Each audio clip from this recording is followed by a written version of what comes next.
이스라엘 백성들에게 있어서 이 안식일은 하나님의 은혜 속에 들어가 평안히 하나님 주시는 참 평안함, 안식을 누리는 날입니다. 창조 때 일곱째 날을 하나님께서 거룩하게 구별하셨어요. 하나님 안식하시면서 그 모든 백성들, 하나님의 백성들이 그 하나님의 그 안식의 날에 안식하도록 그 날을 정해 주신 것입니다. 그러니까 안식일을 지킨다고 하는 것은 이 창조주 하나님에 대한 신앙 고백인 거예요. 신약에 있어서의 이 안식, 이 주일은 구속의 안식입니다. 예수 그리스도 안에서 우리를 구원해 주신, 그래서 죄에서 사망에서 생명으로 옮겨주신 그 은혜 안에서 우리가 쉼을 얻게 되는 그날이 바로 주일인 것이죠. 그러게 이날, 이 안식일날 이스라엘 백성들은 아무 일도 하지 않았습니다. 모든 것을 다 주께 맡기고 평안히 하루를 보내면서 하나님께 예배하는 그런 그 날이었던 거죠. 근데 한 사람이 어느 안식일에 나무를 하러 간 거예요. 아마 나무를 하러 간 것은 불을 지피기 위해서였을 것입니다. 근데 그 당시 율법에 의하면 안식일에는 불도 지피지 못하게 되어 있어요. 나무를 하다가 사람들에게 발각이 됐어요. 이 사람을 잡아서 모세와 아론에게로 데려옵니다. 근데 모세와 아론도 이걸 어떻게 해야 될까? 하나님께서 주신 어떤 지침이 없기 때문에 일단 가두어 두었는데 하나님께서 모세와 아론에게 명하셔서 이 사람을 돌로 쳐 죽이라 명령을 하십니다. 사람들, 온 회중들이 모여서 돌로 쳐 죽였어요. 진 바깥에 나가서. 안식일을 고의로 범하는 것은 하나님을 회방하는 죄요, 하나님 말씀을 거역하는 죄요, 이스라엘의 공동체를 무너뜨리는, 그러니까 하나님을 거부하는, 나 하나님 없이도 살아갈 수 있어요라고 하는 어떤 인간의 그 교만함을 드러내는 그런 죄였기 때문에 하나님께서 즉각적으로 그를 죽이도록 하신 거예요. 성경을 보면 중간중간에 이렇게 격한 하나님의 반응들을 좀 볼 수가 있어요. 우리가 사랑의 하나님, 은혜의 하나님, 긍휼하신 하나님을 이야기하지만 또 이런 것들을 보면 철저하게 심판하신 하나님, 엄위하신 하나님, 그런 그 하나님의 모습을 보게 돼요. 자, 이런 그 불순종의 사건 이후에 하나님은 이스라엘 백성들이 하나님의 택한 백성으로서 어떻게 하면 계명에 순종하며 구별된 삶을 살아갈 수 있을까? 그런 그 방법을 지금 여기에서 오늘 본문에서 제시해 주고 계십니다.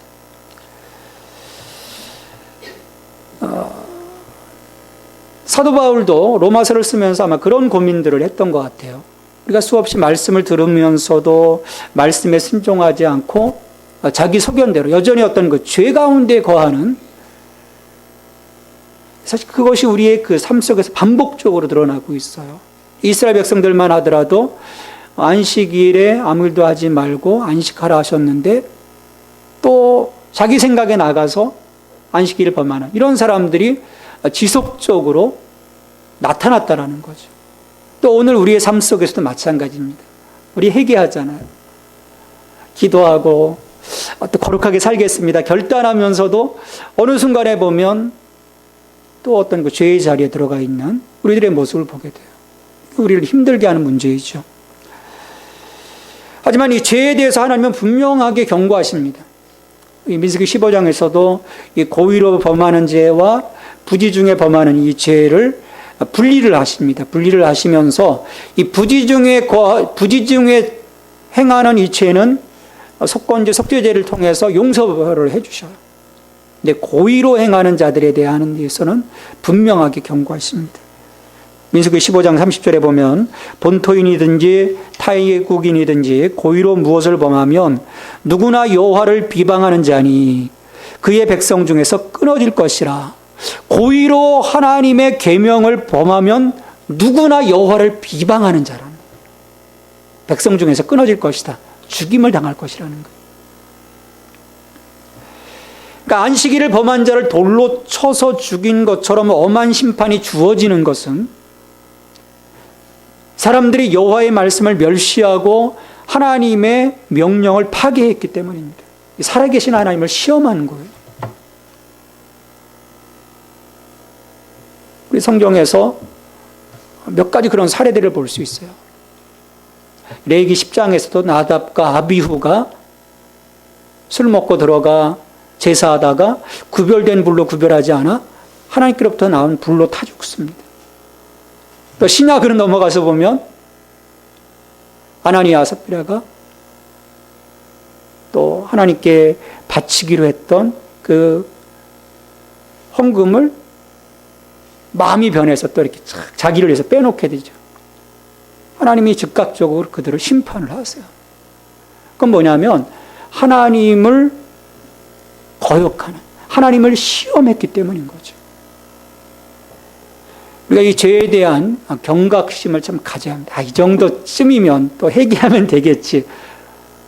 우리가 그런 마음들을 좀 갖고 살아갈 때가 많습니다. 근데 하나님은 그렇지 않다는. 그러니까 어떻게 보면 이 타락한 인간들이 참 아둔한 거예요. 이런 그 아둔한 이스라엘을 향해 그들이 어떻게 하면 죄를 이겨내고 말씀 안에서 살아갈 수 있을까를 염두에 두시면서 하나님은 이 백성들의 몸에 하나의 그 장식을 하도록 지금 명령을 하십니다. 그러니까 평상시에 그들의 몸에 어떤 그 심볼을 지니고 다니도록 하신 거예요. 38절 말씀을 보겠습니다. 이스라엘 자손에게 명령하여 대대로 그들의 옷단기에 술을 만들고 청색끈을 그 귀에 술에 더하라. 이것은 일반적으로 사람들이 입는 겉옷을 말합니다. 통짜예요. 통짜에 이제 이 목 부분이 뚫려 있는 것입니다. 이렇게 뒤집어 쓰면 되는 거예요. 그러니까 내 귀퉁이에 술을 달 수 있는 자리가 있는 것, 바로 그 겉옷입니다. 평상시에 이 평민들이나 가난한 사람들은 저녁이 되면 이 옷을 벗어서 이불로 삼아 잤던 거예요. 그러니까 겉옷을 이렇게 저당 잡혔을 때 해가 지면 돌려주라는 것이 이제 그런 의미입니다. 자, 이 겉옷의 옷단 네 귀퉁이에 이 술과 청색끈을 달도록 하신 거예요. 그리고 이것이 이제 일시적인 이벤트가 아니라 이스라엘 백성들이 대대로 지키도록 명령을 하셨습니다. 근데 여기서 굳이 왜 청색실을 묶으라고 하셨을까? 청색을 지금 말씀하셨는데 여기는 이유가 있어요. 성경에서 특별히 청색은 왕권과 신성을 나타냅니다. 그래서 민수기 4장 6절에서 보면 하나님의 그 보좌인 법궤를 청색천으로 했어요. 또 그 출애굽기에서 휘장, 그 성막을 어떤 휘장을 만들 때 청색실을 꼬아가지고 휘장을 만듭니다. 그리고 제사장의 옷도 청색을 사용을 해요. 그러니까 이 파란색을 좋아하시는 분들은 이런 그 영적인 의미를 알건 모르건 간에 굉장히 의미 있는 옷들을 입고 다니는 거죠. 구별되는 거예요. 그 점에서 이 옷에 술을 달고 청색끈을 더하게 하신 것은 의복에서부터 세상 사람들과 너희는 구별된 사람이다. 그렇게 말씀하시는 거예요. 그 옷에 네 귀퉁이의 술과 청색끈을 통해서 너희는 하나님 백성이다, 선민이다 말씀을 해주시는 거죠. 요즘도 마찬가지지만 그 당시도 의복은 입고 있는 사람들의 어떤 그 신분과 행실을 상징을 합니다. 고위 관리들은 뭔가 좀 좋은 옷을 입었겠죠. 부자들은 채색 옷을 입고 일반 백성들은 그냥 무명 옷을 입었겠죠. 그만큼 하나님은 그 의복의 간단한 상징이지만 이것을 통해서, 이 장식을 통해서 하나님의 백성들이 세상과는 구별된 자라고 하는 것을 좀 느끼도록 하신 거예요. 그러니까 어디에 있든지 나는 유대인이다, 나는 하나님의 율법을 부끄러워하지 않는 자들이다, 그것을 공포를 하도록 하신 거죠. 우리 성직자들을 보면 이 클러지 셔츠나 로만 칼라를 입고 다녀요. 양복에 넥타이를 매지 않습니다. 클러지 셔츠나 로만 칼라를 입고 다니죠. 특별히 이 신부님들을 보면 로만 칼라 이제 확연하게 딱 입고 다녀요. 그러니까 멀리서 봐도 저분이 목사님이다, 신부님이다, 이제 구별이 되죠. 그만큼 구별되는 만큼 어떤 행실에 있어서 어떤 절제를 하게 되겠죠. 물론 그렇게 했다고 해서 다 절제하는 건 또 아니더라고요. 보면 엄하게 행동하기도 하죠.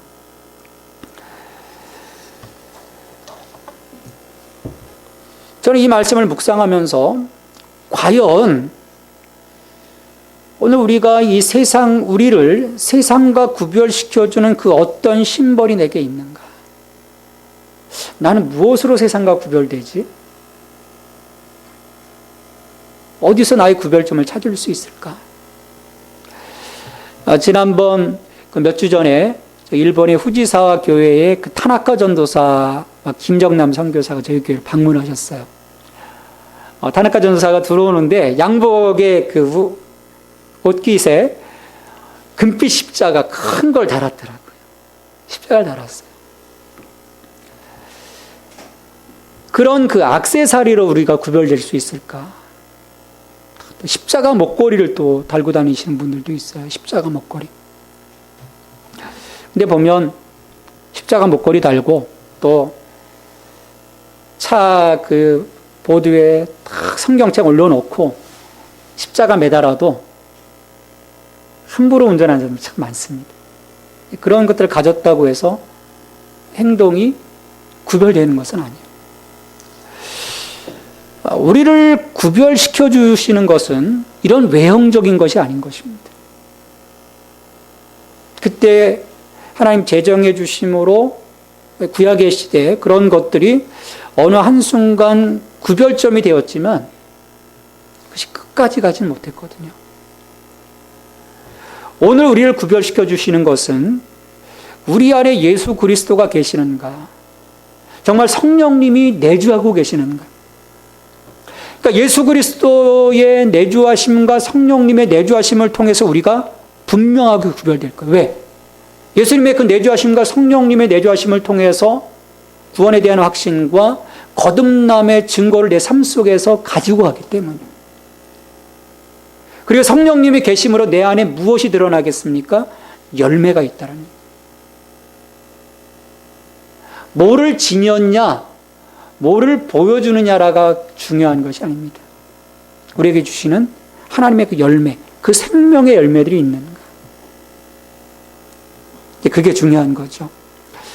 자, 그와 함께 이 술은, 이 옷단의 술은 백성들로 하여금 시각적 교육의 목적을 갖고 있었습니다. 39절 상반절 말씀 보시면 이 술은 너희가 보고 여호와의 모든 계명을 기억하여 준행하고, 너희가 보고 계명을 기억하고 준행하도록.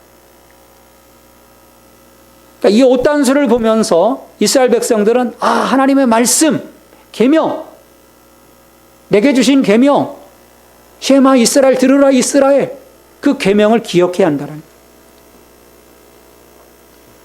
그 점에서 이 옷 부분에 장식된 이 술은 하나님의 말씀을 상기시키게 하는 일종의 이 시각적 교육교재였던 것이죠.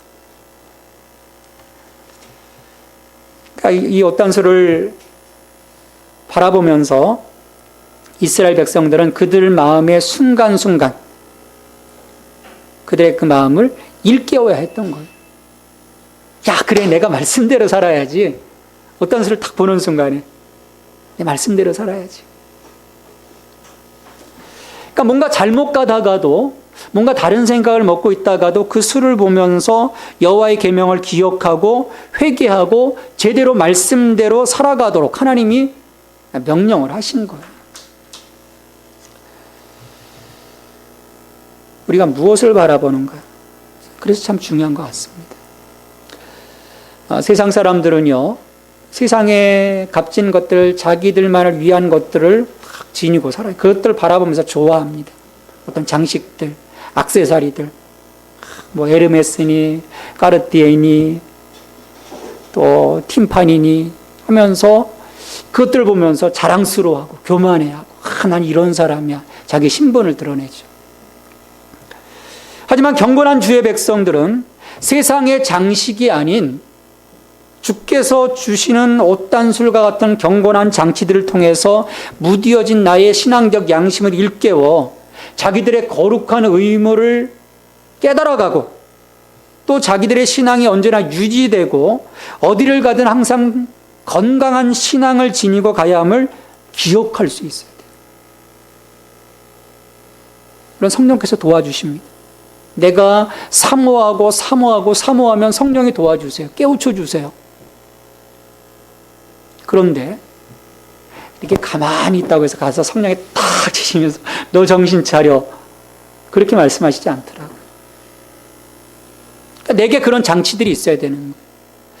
요즘 우리의 이 하나님의 말씀을 기억나게 하도록 하는 이 장치들은요, 많습니다. 우리 주변에 많이 널려 있어요. 그 당시는 성경책 자체도 없었어요. 여러분, 요즘 보면 집안에 저희 집만 하더라도 성경이 몇 개가 있는지 몰라요. 많이 있어요.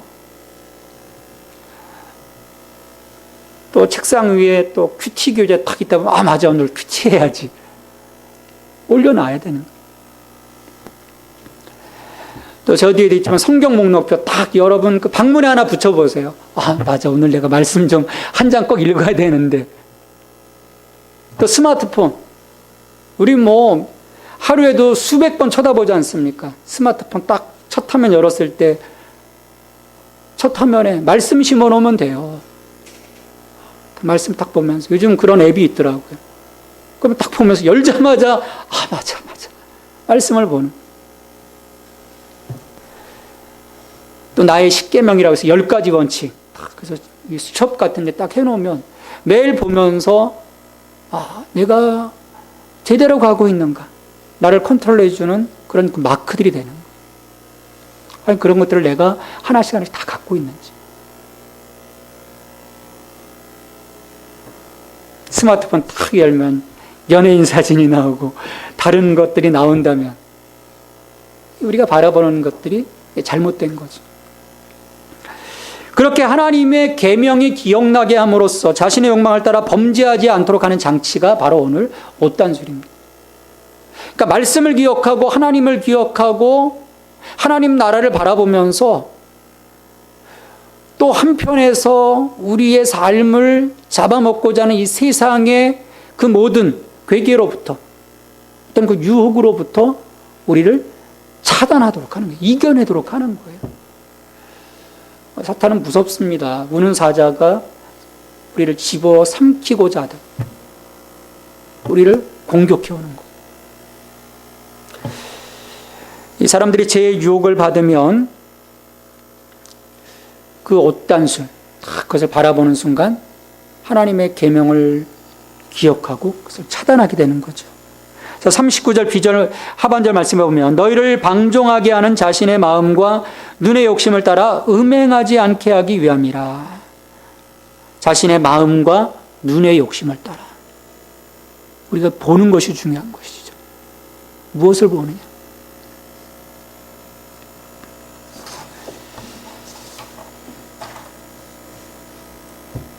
우리가 이 눈을 구별하지 않으면요. 눈을 구별하지 않으면 쉽게 빠져들어갑니다. 이 보는 이 잔상이 우리의 영혼을 잠식해 들어가기 때문에. 보는 것도 구별해야 되고 또 우리 마음의 눈도 구별해야 되겠죠. 무엇을 내가 품고 있는가.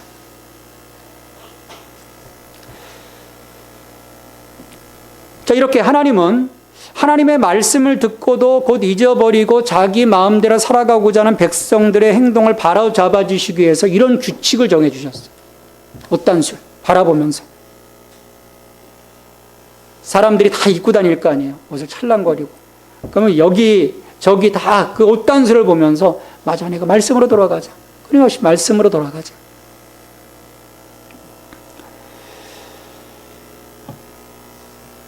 우리가 이 땅을 살아가면서 정말 집중해야 될 것들을 집중하지 못하고 그 하나님의 나라에 집중하지 못하고 말씀에 집중하지 못하고 이것들을 그냥 흘려버릴 때가 참 많습니다. 여러분 길가를 지나가실 때도 뭔가 골똘히 생각하면서 가다 보면요, 옆에 누가 지나가도 아는 사람이 지나가도 모르는 경우들이 있어요. 얼마 전 이 경찰병원역 사거리에서 제 아는 분이 막 다가오시는 거예요. 그래서 제가 인사를 했는데도 그냥 모르고 그냥 쏙 지나가세요. 이렇게 보니까 뭔가 골똘히 생각하고 하시는 거예요. 내가 세상 가운데 사로잡혀 있으면 수많은 시간 세상을 바라보고 세상을 생각하고 있다면 말씀이 하나님이 예수 그리스도가 성령님이 내 안에 자리 잡을 수가 없는 거예요. 내가 밀쳐버리는 것입니다. 계속 밀쳐버리는 거죠. 우리가 땅에 매여 있을 때 그 삶이 어떻게 하늘의 거룩한 삶을 살아갈 수 있겠습니까? 그런 연약한 백성들을 위해서 하나님이 옷단수를 달게 하시고 그것을 보면서 그들이 지켜야 할 계명을 기억하고 그것들을 기억 속에 새기고 구체적인 일마다 계명대로 살아가면서 하나님의 백성으로서 구별된 삶을 살도록 하나님이 이것을 명해 주시는 거예요. 한번 생각해 보세요. 여기저기서 그 옷단술 청색건이 보인다고 생각할 때 하나님이 그 순간 쳐주시는 거죠. 마음대로 톡톡 쳐주시는 거예요. 자, 이렇게까지 하나님이 이 심벌을 사용해 가시면서까지 이스라엘 백성들에게 계명을 기억하고 행하게 하신 목적이 있습니다.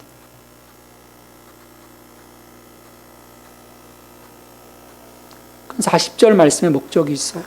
같이 읽습니다. 40절 말씀.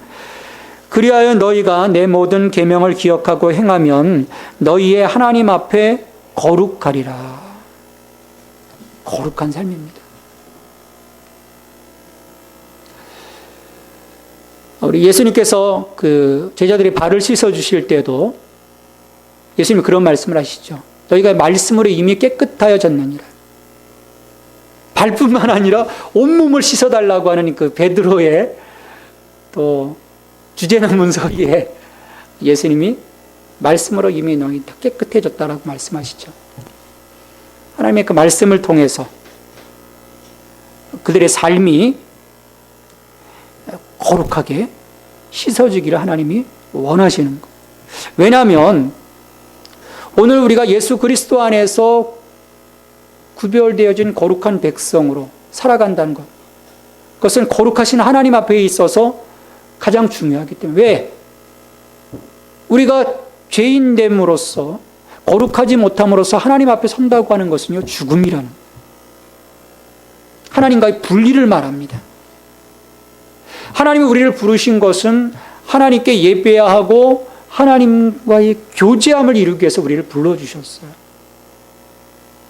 내가 거룩하지 못하면 하나님 앞에 나갈 수가 없기 때문이죠. 그래서 끊임없이 하나님은 이 말씀을 통해서 이 말씀 안에서 거룩하게 구별된 삶을 살아가도록 이스라엘 백성들에게 요청하신 거예요.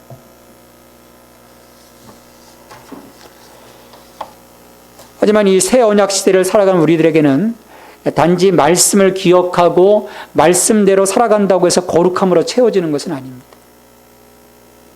왜냐하면 율법주의로 흘러갈 수 있기 때문이에요. 생명 없는 크리스천들로 흘러갈 수 있기 때문입니다. 그 주변에 많아요. 말씀, 암송 얼마나 잘하는지 모릅니다. 보면 말씀대로 잘 살아가는 것 같아요. 근데 그 안에 예수의 흔적이 없어요. 율법주의로 흘러간 거예요. 자기 만족으로 흘러간 거예요. 나 이 말씀대로 살았어. 그건 자기 만족입니다. 오늘 이 시대는 율법 시대를 살아가는 것이 아닙니다.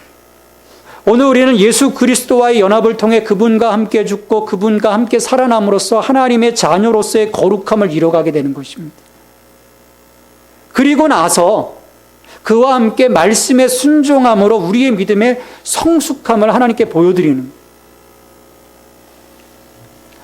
우리가 성막 그 예배를 출애굽기를 통해서 이야기할 때 왜 사람들이 성화되지 못할까? 왜 사람들이 변화되지 못할까라고 고민하게 돼요.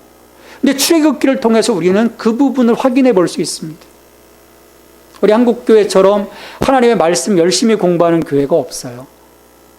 제자훈련 대단합니다. 기초반부터 시작해서 성숙반, 파송반, 목자반까지 수년간 훈련을 해요. 그래서 그 사람이 바뀌질 않아요. 삶은 거룩하지가 못해요. 왜? 예수 그리스도와 함께 죽지 않았거든요. 자기 부인의 삶을 살아가지 못했던 거예요. 세례의 삶이 없었던 거죠. 우리의 거룩함은 예수 그리스도 안에서 내가 죽고 그분과 함께 살아나서 내가 아닌 그리스도로 살아갈 때 우리의 삶에 거룩함이 드러나게 되는 거예요. 그 예수의 향기를 통해서.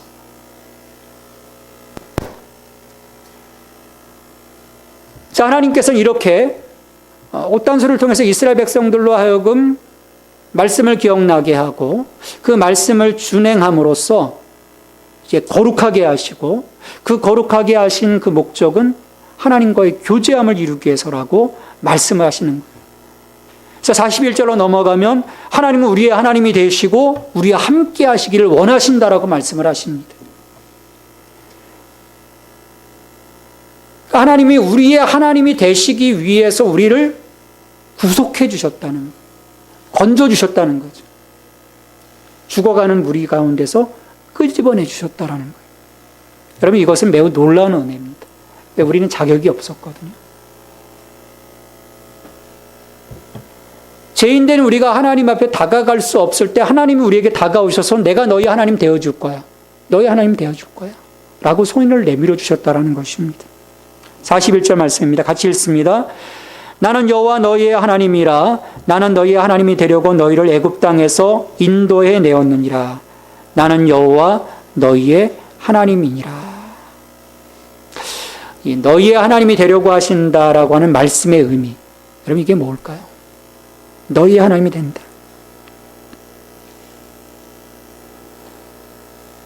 나는 하나님의 자녀가 되고 하나님은 우리의 아버지 하나님이 되어주시겠다는 거예요.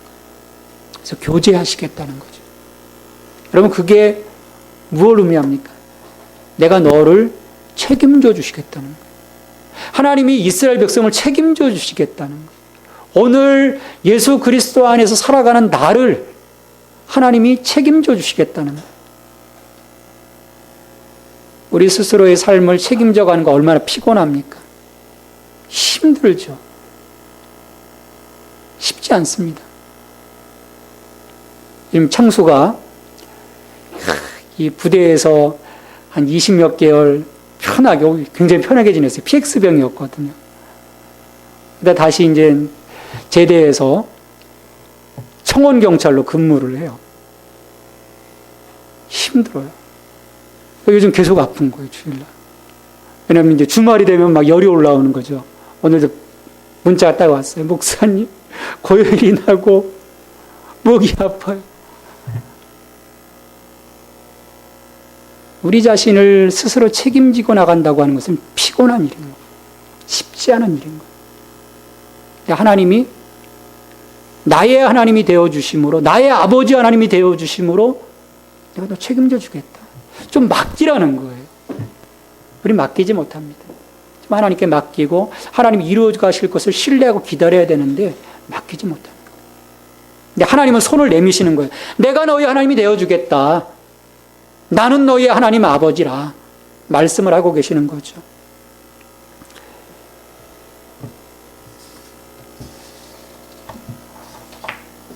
오늘 하나님께서 우리를 이처럼 하나님의 자녀로 삼아주시고 내가 너희 하나님이 되어주시겠다라고 말씀을 하십니다. 우리를 거룩함으로 이끌어 가시며 그렇게 해주시겠다라는 거예요. 그렇다면 오늘 내가 이 은혜 안에 살아가면서 나를 세상과 구별시키는 어떤 표시를 갖고 있는가? 나로 하여금 하나님의 자녀임을 일깨워주게 하는 나의 증거는 무엇인가? 하나님의 말씀을 기억나게 하고 말씀을 깨닫도록 도와주는 도구는 무엇인가? 못단 내 귀퉁 위에 이 술을 달게 하신 것은 불완전하고 가시적이고 무지한 이 이스라엘 자손으로서 여호와께서 주신 이 표시를 시시각각으로 보고 명심해서 여호와의 계명을 지켜서 복을 주시기 위함입니다. 의무와 부담을 주고자 하시는 것이 아닙니다. 오늘도 마찬가지인 거예요. 하지만 하나님께서 이 모세에게 이 명하신 일은 시간이 지나면서 이 자기 경건을 드러내는 형식적인 표식으로 전락되고 맙니다. 그래서 바리새인들은요, 이 술을 막 더 풍성하게 하고 길게 하고 그러면서 이제 달고 다녔었어요. 나 이렇게 경건한 사람이야. 이것은 겉으로 드러나는 이 증거들의 딜레마일 것입니다. 하나님 이걸 원하시는 건 아니에요. 그렇다면 오늘 내게 있어서 그리스도인들로서 언약 백성으로서의 헛된 자긍심을 자랑하는 그 표식이 아니라 진정 하나님의 백성으로서의 표식은 무엇인가? 내게서 정말 그것이 있는가? 수많은 사람들 속에 들어갔을 때 거기서 과연 내가 거룩함으로 구별될 수 있는가? 무엇을 통해서? 그것은 여러분 다른 데 있지 않습니다. 내 안에 예수 그리스도가 계시는가? 예수님을 마음에 모시고 내가 살아가고 있는가? 예수님을 나의 왕자에 앉히고 예수님께 나의 주권을 드리고 있는가? 우리가 십자가 목걸이나 십자가 배지도 달 수 있습니다. 달면 좋잖아요. 경건하지 않습니까? 목걸이 탁 달고. 유대인들처럼 이 미간에 말씀을 달 수도 있어요. 팔뚝에 막 메고 다닐 수도 있습니다. 나 그것이 결코 우리를 거룩하게 구별시켜 주시는 건 아니에요. 오늘 우리를 거룩하게 하고 말씀 가운데 거하도록 하는 것은 예수 그리스도이십니다. 특별히 보혜사 성령님을 통해서 오늘 우리를 돕고 계세요. 다른 것으로 여러분을 치장하려고 하지 마십시오. 갈라디아서 3장 27절 말씀에서 누구든지 그리스도와 합하기 위하여 세례를 받은 자는 그리스도로 옷 입었느니라 말씀을 합니다. 다른 것은 적절하지 않습니다. 완벽할 수 없습니다. 우리가 그리스도로 옷 입으면 되는 것입니다. 세상의 그 어느 것보다도 우리를 그리스도의 의로 말미암아 의롭게 해주실 거예요. 우리 요한일서 5장 12절 말씀해 보면 아들이 있는 자에게 생명이 있고 하나님의 아들이 없는 자에게는 생명이 없느니라 말씀하셨습니다. 하나님의 생명이 있는가, 하나님의 생명이 없는가, 이 차이가 우리의 삶을 구별되게 할 것입니다. 오늘 이 삶의 자리로 하나님께서 우리를 불러주셨어요. 내가 너희 하나님이 될 거다. 말씀 가운데로 들어와라. 오늘 말씀이신 예수 그리스도 가운데로 우리가 들어가 그분과 함께 먹고 마시고 그분과 함께 살아갈 때 우리의 삶은 언제나 그 말씀 안에서 온전하게 세워져 나가는 거룩한 인생이 될 것입니다.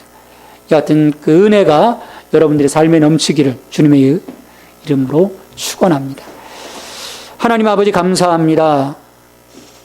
10월 첫째 주일 예배 자리 가운데로 저희들을 불러주시고 민수기 15장 37절로 41절의 말씀을 통해서 우리에게 주님의 음성을 들려주시니 감사를 드립니다. 주님, 우리의 삶을 구별시키게 하는 것들이 무엇이 있습니까? 오직 예수 그리스도를 통하여 우리의 삶이 구별되어지고 예수 그리스도를 모심으로 살아감으로 하늘의 생명을 가지고 이 땅에 하나님의 자녀로서 하나님의 백성으로서 살아갈 수 있음을 오늘 말씀을 통해서 듣게 됩니다. 주님, 다른 것으로 치장하지 않게 하여 주옵소서. 오직 예수 그리스도를 덧입게 하여 주시고 예수 그리스도로 말미암아 그분을 모시고 살아감으로 그분의 향기가 있게 하시고 예수 그리스도 안에서 살아감으로 하늘의 생명을 가진 자로 죽어가는 자가 아닌 정말 하늘의 기쁨을 누릴 수 있는 저들의 삶이 될 수 있도록 주님 축복하여 주시옵소서. 이 모든 간구를 예수님의 이름으로 기도하옵나이다.